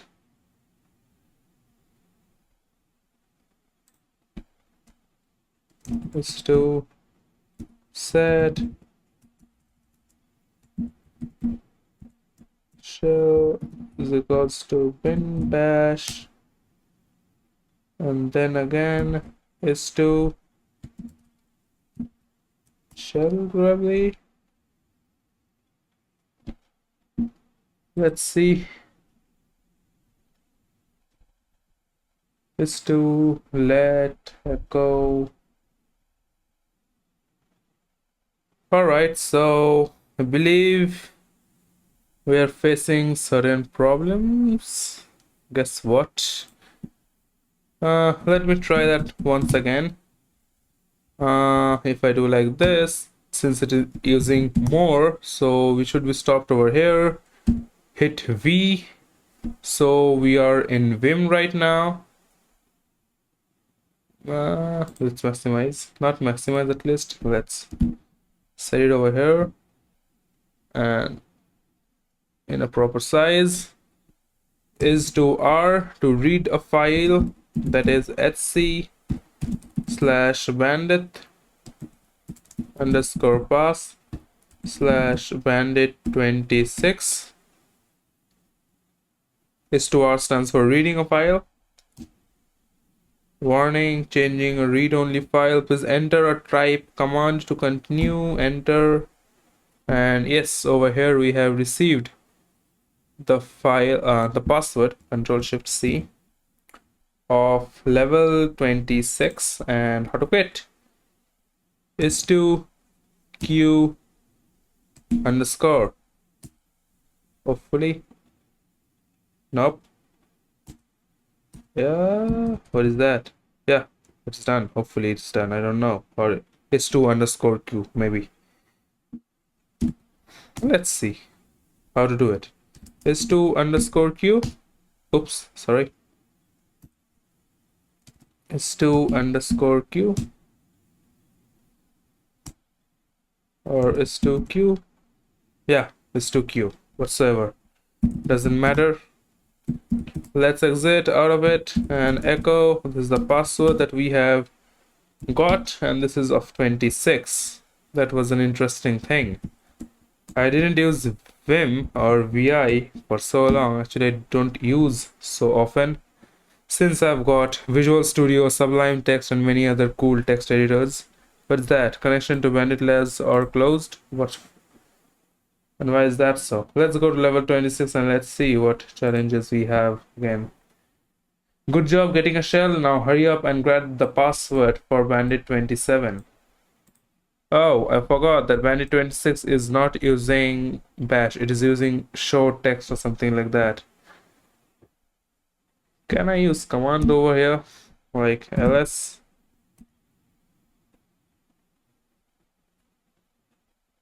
What? What is that? That is none of our use. Good job getting a shell. Now hurry and grab the password for Bandit 27. Command you may need to solve this level is ls. Interesting thing is how to get inside this Bandit 26. What we can do is, if I go inside Bandit 25, let's clear it out.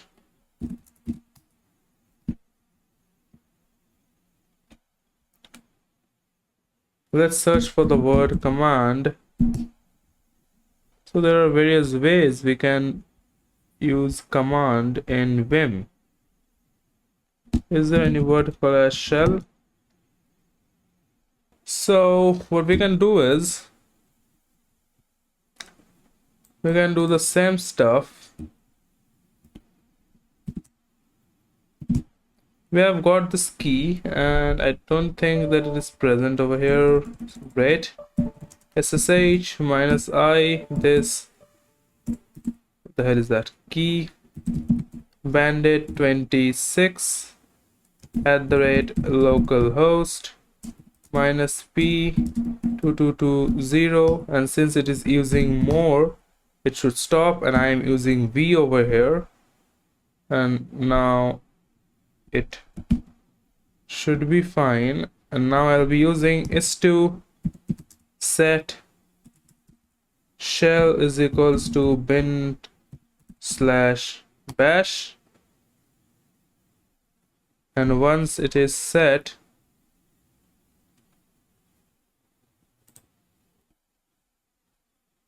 hello,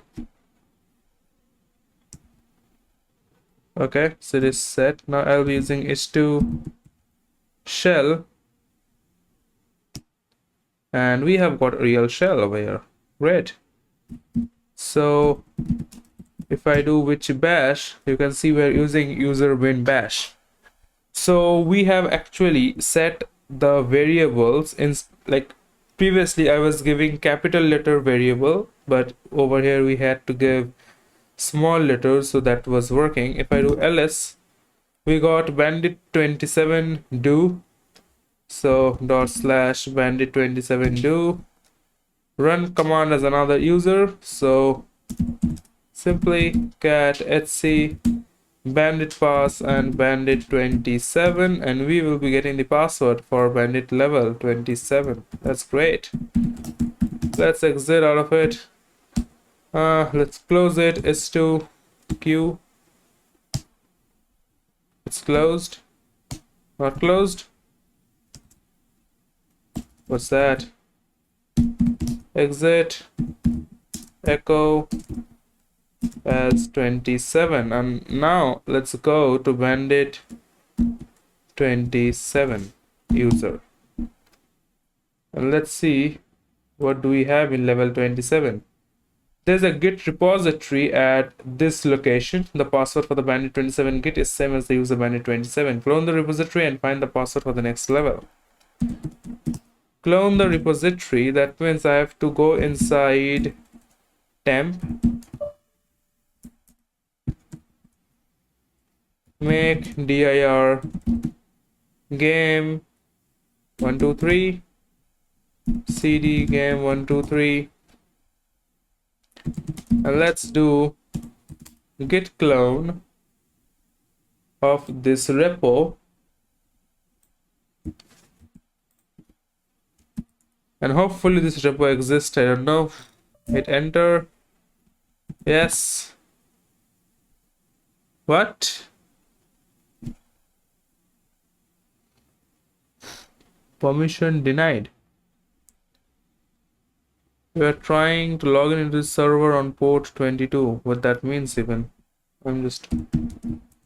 If I do chmod 777 and then game 123, is that fine?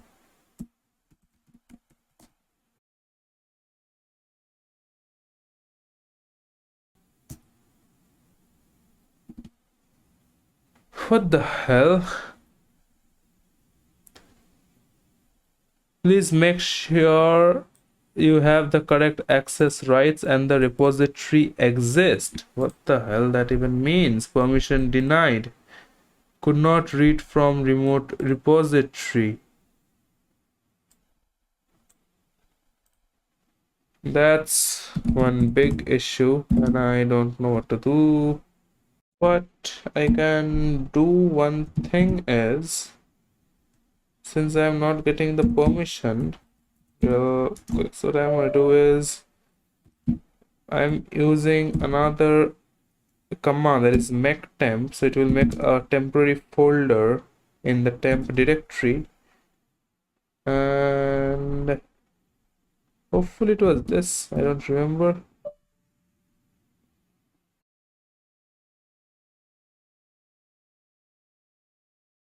So this folder has been created for me. So if I go inside this folder and then if I do git clone and then ssh till repo and hit enter. Oops, sorry.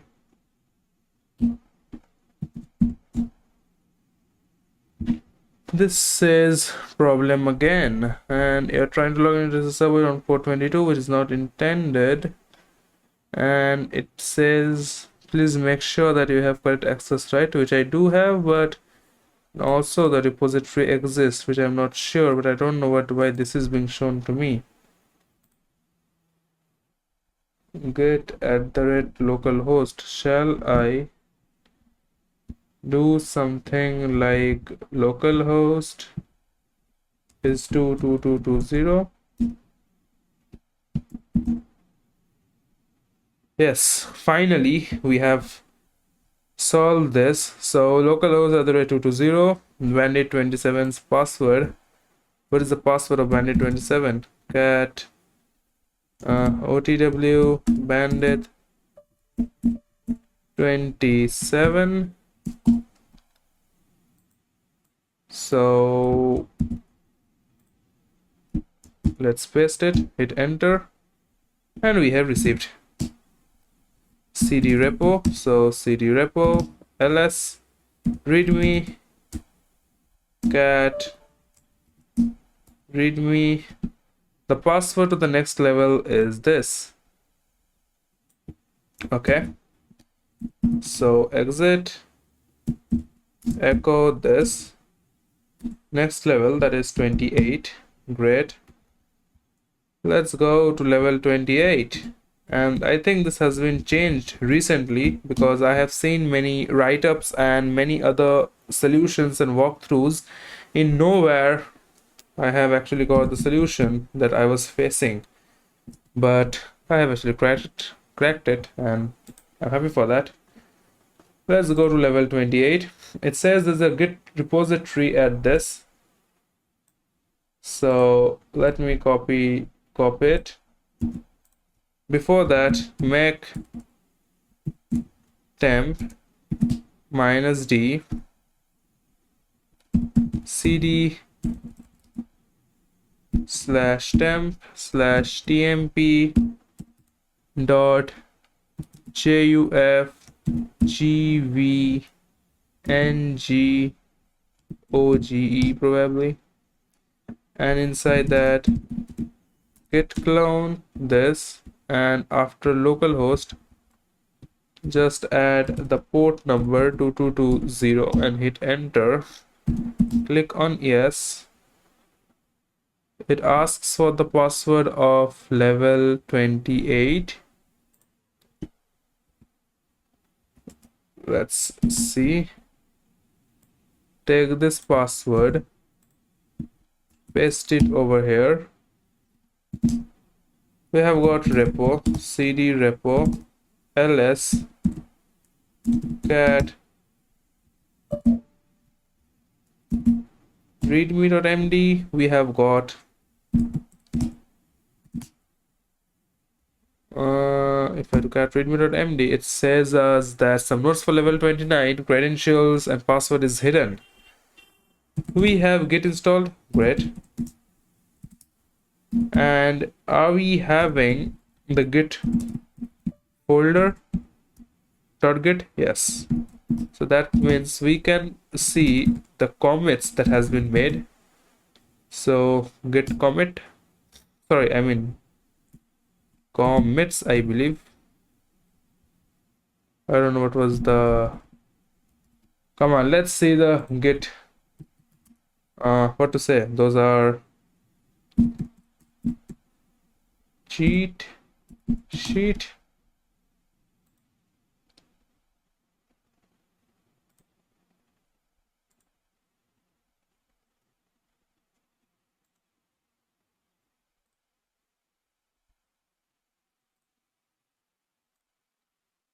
Let's open that. Uh,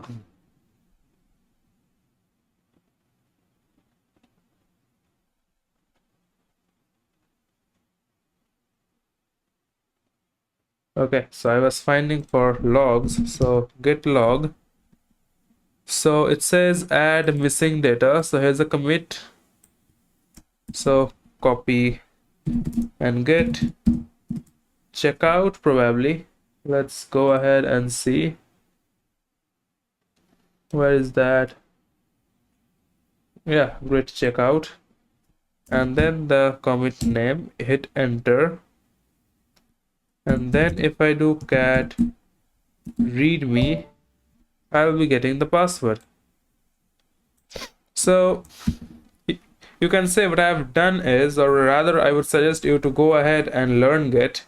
Basically, I have searched for the logs. So the user has Git, first of all, is a version control system. Okay. So git logs gives me the logs that the number of time the particular file has been changed, the readme.md file has been changed, and these are the some tokens, you can say, some identifiers, and I have used this and I said that show me what changes you have done on this particular identifier, and at that point of time they have removed this text and have entered xxl and all those things. So this is the password. So hit exit, echo this and save it to level 29. Now let's go to level 29 real quick. Level 29 states that there's a git repository at this. The password for the Bandit 19 is same. Clone the repository and find the password for the next level. Let me clear all these things. Mectemp -d, and I'm not going to copy this, and I know that when I'll be copying this, my repository clip will be replaced. So cd, go inside this and just simply git clone this thing. Control Shift C. Oops. Control C and Control Shift V over here. It will ask me for the password for sure, and it's 29.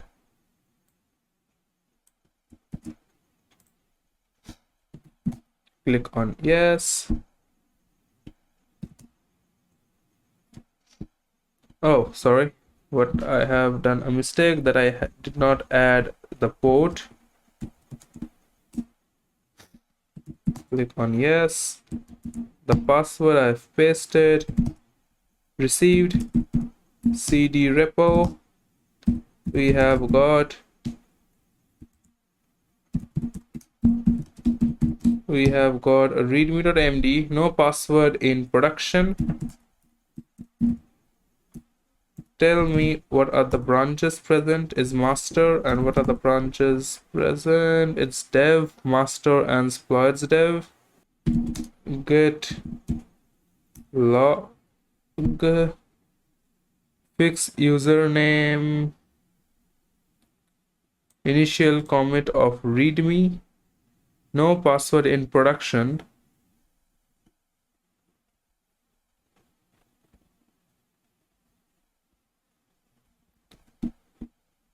If I open the cheat sheet,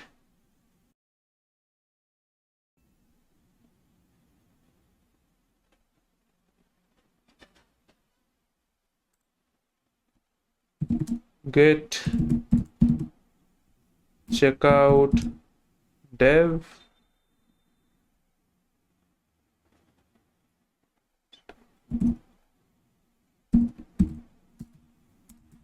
cat readme, and here we have got the password of bandit 30.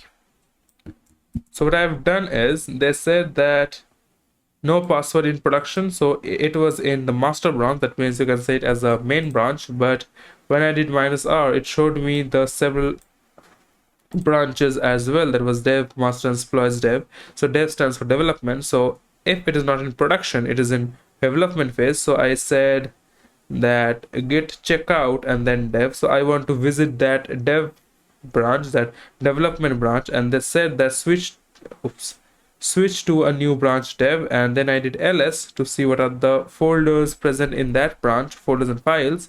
So when I did cat readme, I got the file this. So it was interesting. Echo this to 30. Let's switch from user 29 to user 30.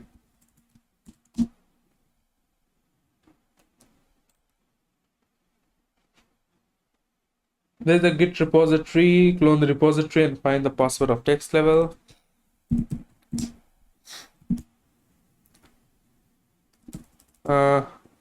Mectemp -d, go to this particular folder and git clone this particular repo.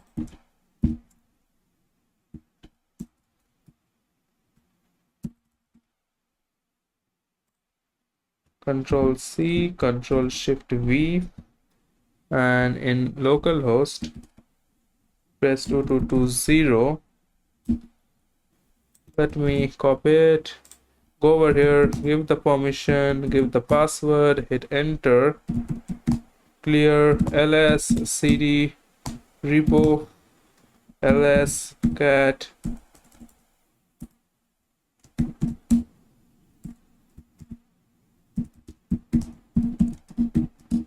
readme.md, just an empty file. Okay. Git logs, not logs, log initial commit this, which is actually this, git branch. There's a head branch and a master branch. What can I do? So what we can do is, if I see over here, we will not get any other things. If I do ls minus la, and if I go to cd.git, we get many things. And if I do ls minus r, probably we will be saying many things.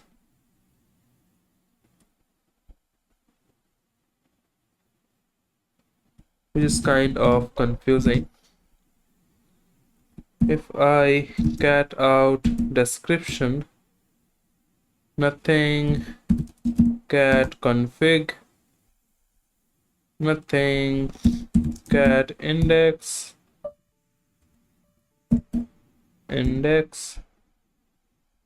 it's nothing, cat head, nothing as well. If we go to cd info, cat exclude, of course nothing. And if we go inside cd logs, cat head, nothing. We get cd refs. Do we get anything?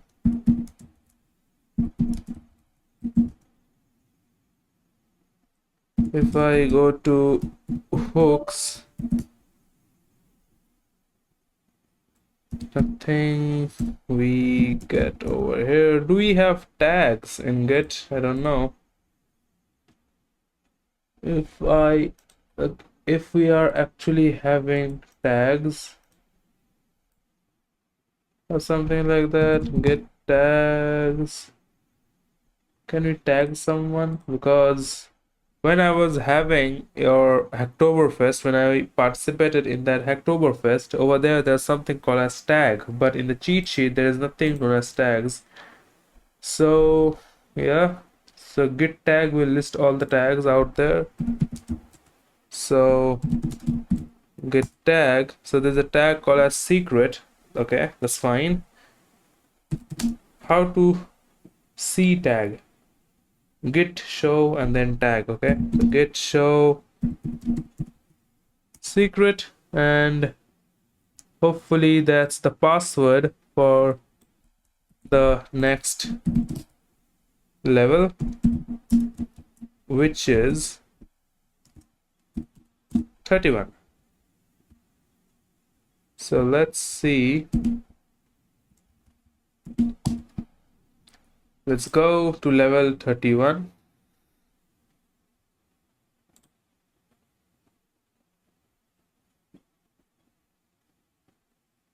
This says there's a git repository at this. Okay. Make temporary directory, and in this directory take me in. I want to do a git clone, but before that give me the password of this one. Great. And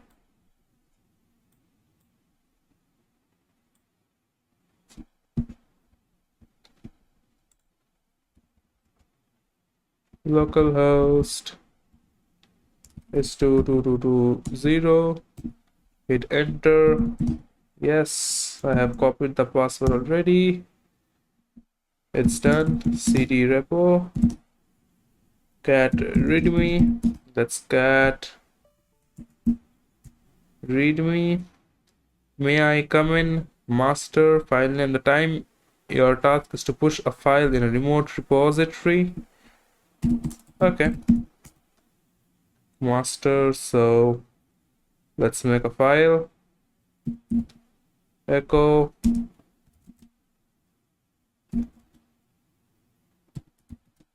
may I come in and keep it in key.txt. There's a key.txt out there, and there's a git ignore file as well. Let's go ahead and read that git ignore file. So it says any file that comes in .txt will be ignored. So I have to remove this, otherwise if I push this key.txt into the master branch, this will be deleted. So nano dot git ignore, and I have to remove this. Control X, Y, enter. So now if I do cat git ignore, nothing is there. Or I could have just removed the git ignore file as well. rm git ignore, simply remove it.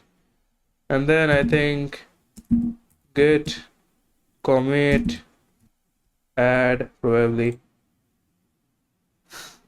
git add. Okay, so git add key.txt, git. Can we see the status? Yes, new file has been added. It is in unstaged manner, so we have to stage it. So let's commit git commit -m. Let's give a message. I don't know what to give. Let's simply git commit. What is that? I have to give a message, right? Okay.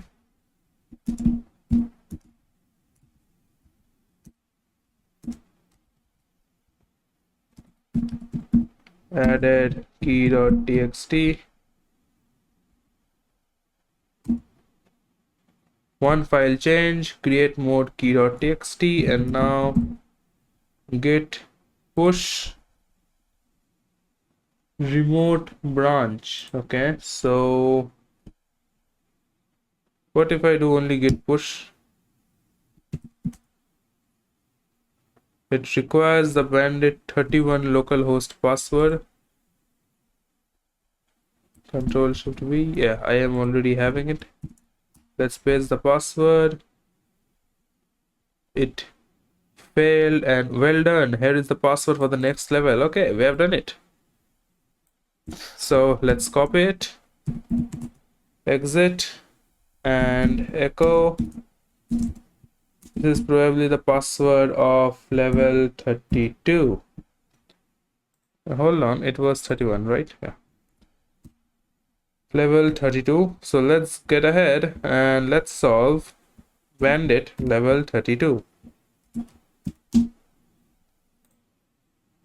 Let's see what is there in level 32. After all this good stuff, it's time for another escape. Good luck. Welcome to uppercase shell. That means ls. What the hell is that? ls. Hello. Not found. ls. Not found. What the hell, man? Okay. So it is using Bourne shell over here, probably.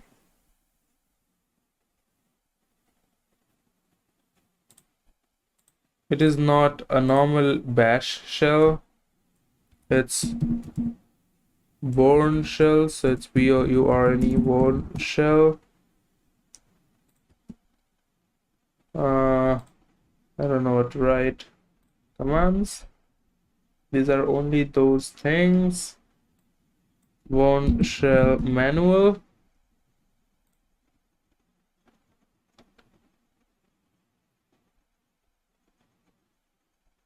And it is taking 2 arguments. Okay. So after reading this manual, what I can find is, what if I press Ctrl C? Of course, the connection will be closed. And what I've understood that whatever commands I'll be writing, it is getting converted to uppercase. That means it is somewhat related to positional arguments, which I found somewhere over here.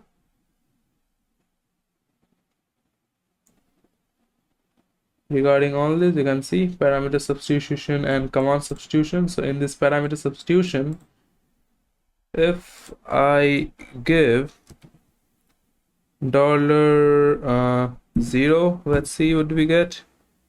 We get a shell over here. If I do ls, we get upper shell, you can see. And if I say which bash, it says we are in user bin bash. So we have got a shell over here, a bash shell. And now we can do cat and etc bandit underscore pass. And this is not an interactive shell, this is just a normal shell. And bandit, it is I think 32, and we need a password for 33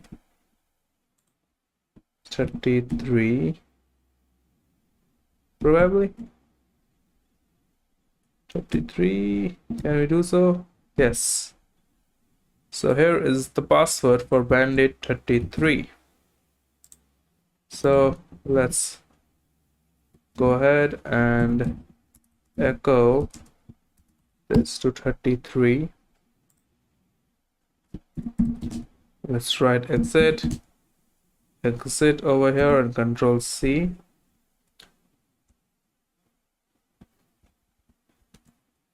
$33.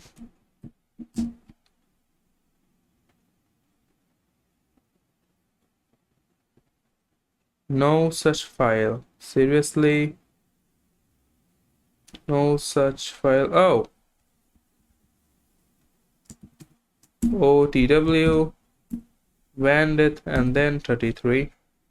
and remove 33 from here, and remove file.txt from here, which I have made to show you how to mess with the more command.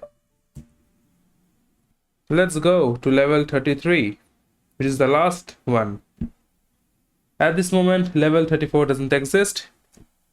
ls, I don't know what to say, ls readme.txt, cat readme.txt. It says, congratulations on solving the last level of this game. At this moment, there are no more levels to play in this game. However, we are constantly working on new levels and will most likely to expand this game with more levels soon. Keep an eye out for an announcement on our usual communication channels. In this meantime, you could play some other war games. If you have an idea or some new level, please let us know. Alright, so this is the official end of the Bandit Wargame, and hosted by OverTheWire. A big shout out and thank you for OverTheWire to launch such a great war game, which has taught many of you, including me, even after solving Bandit and after being into cybersecurity, still Bandit has been proven very helpful for me in refreshing on all those, in revising my basics, and of course I believe it has helped you in getting your feet wet and giving you a very good a very good glance of how thought you should be with your basics. So this was a beginner friendly room, and hopefully you have learned a lot from this room, and see you guys on the next one with another video, and till then have a great day and goodbye.